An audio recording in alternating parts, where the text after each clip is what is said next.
আমি সজীব ওয়াজেদ জয় বলছি। আপনারা জানেন এই গত কয়েক সপ্তাহ ধরে আমাদের বাংলাদেশের যে গন্ডগোল সংকট চলছে, এই যে ছাত্রদের কোটা বিরোধী আন্দোলন, কোটার বিরুদ্ধে আমরাও ছিলাম। শুরু থেকেই আমাদের সরকার কোটা সরিয়ে দিয়েছে, আমাদের সরকার তাদের সম্পূর্ণ দাবি মেনে নিয়েছে। এটা আদালতের একটা রায় ছিল, এটা আমাদের সরকারের করা ছিল না। তাও আমরা অ্যাপিল করে দ্রুত এই কোটা তুলে দেই। তাতেও আন্দোলনকারীরা সন্তুষ্ট না। আমরা তাদেরকে আলোচনায় ডেকেছি, আমরা একটা জুডিশিয়াল কমিশন করেছি যে সংঘর্ষে যে হত্যাকাণ্ড হয়েছে সেটার বিচারের জন্য। অনেক পুলিশ অফিসার যারা অতিরিক্ত ফোর্স ইউজ করেছে তাদেরকে আমরা সাসপেন্ড করেছি। তাতেও এই আন্দোলনকারীরা সন্তুষ্ট নয়। আমরা যতই ছাড় দেন, প্রধানমন্ত্রী নিজেই তাদেরকে ডেকেছেন যে আসেন আমরা আলোচনায় বসি, তাতেও তারা সন্তুষ্ট না।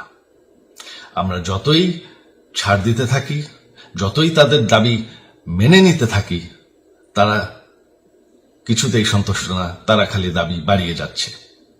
এখন দাবি হচ্ছে যে সরকারের পতন। তবে সরকারের পতন হওয়ার পর কি হবে, কি হবে এটা কেউ ভেবেছে? আমরা বাংলাদেশে গণতন্ত্র রক্ষা করে রাখতে চাই। সরকার পতন করে নতুন সরকার আসার সাংবিধানিক অনুযায়ী শুধুমাত্র একটি উপায় আছে, সেটা হচ্ছে নির্বাচন। আমাদের সুপ্রিম কোর্ট রায় দিয়েছে যে কোনো অনির্বাচিত সরকার 1 মিনিটের জন্য ক্ষমতা নিতে পারবে না। তো তাদের এই নির্বাচনের দাবিও যদি আমরা মেনে নেই, তো তারা তো এই পর্যন্ত কোনো দাবি, আমরা যত দাবিতেই রাজি হয়েছি তারা তাদের দাবি বেরিয়ে যাচ্ছে।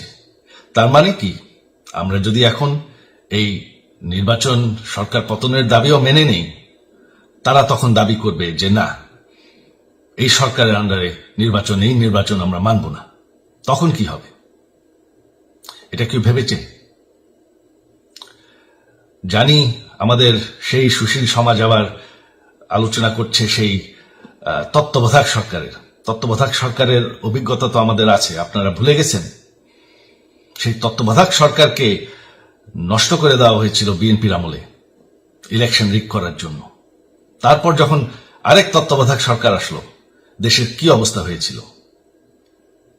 শেষমেশ সব থেকে বড় কথা যে আমাদের সংবিধানে স্পষ্ট বলা আছে এবং আমাদের সুপ্রিম কোর্ট রায় দিয়েছে যে অনির্বাচিত সরকার 1 মিনিটের জন্য দেশের ক্ষমতায় থাকতে পারবে না। আমরা আওয়ামী লীগ, আমরা আন্দোলন করেছি, আন্দোলন করে এই দেশকে স্বাধীন করেছি, আন্দোলন করে গণতন্ত্র ফিরে এনেছি, আন্দোলন করে আমরা দেশের উন্নয়ন করেছি। আপনারা যে বঙ্গবন্ধুর মেয়ে শেখ হাসিনার বিরুদ্ধে বলছেন, আজকে শেখ হাসিনা না থাকলে বাংলাদেশ এতদূর আসতে পারত? অসম্ভব। কেউ কল্পনা করতে পারে নাই যে বাংলাদেশ এরকম উন্নতি করবে, এরকম উন্নয়ন হবে। ঠিক আছে, শেখ হাসিনার পর আপনাদের কি হবে সেটা আমারও চিন্তার বিষয় না, আমার পরিবারের আর চিন্তার বিষয় না, আপনারা বুঝবেন। তবে এইভাবে সংঘর্ষ করে, হত্যাকাণ্ড করে ক্ষমতা দখল করা যাবে না। এটা আর আন্দোলন না। যখন পুলিশ হত্যা করা হচ্ছে, নিরীহ মানুষের উপর হত্যাকাণ্ড চলছে, মানুষের বাসায় আগুন দেওয়া হচ্ছে, জার্নালিস্টদেরকে হত্যা করা হচ্ছে, এটা হয়ে গেছে সন্ত্রাস। আর সন্ত্রাস মোকাবেলা শুধুমাত্র একটি ভাবে করা যায়। আমার অনুরোধ, আমাদের ল এনফোর্সমেন্ট, আমরা অনেক ধৈর্য দিয়েছি আর ধরেছি, তবে এখন আর এটা সহ্য করা যাবে না। ল এনফোর্সমেন্ট এজেন্সি, বিজিবি এবং কি আমাদের মিলিটারির প্রতি আমার আহ্বান যে আপনাদের দায়িত্ব হচ্ছে আমাদের দেশের মানুষকে নিরাপদ রাখা। এবং আমাদের দেশকে নিরাপদ রাখা, আমাদের দেশের সংবিধানকে নিরাপদ রাখা, সংবিধানকে রক্ষা করা। তার মানে 1 মিনিটের জন্য কোনো অনির্বাচিত সরকার আমাদের ক্ষমতায় আসতে দিবেন না। এটা হচ্ছে আপনাদের দায়িত্ব, কারণ সেইটা হলে আমরা আবার পাকিস্তানের মতন হয়ে যাব। আমাদের এই যে 15 বছরের উন্নয়ন সব শেষ হয়ে যাবে। বাংলাদেশ এর থেকে আর কোনোদিন ফিরে আসবে না। আমিও সেটা চাই না, আপনারাও সেটা চান না।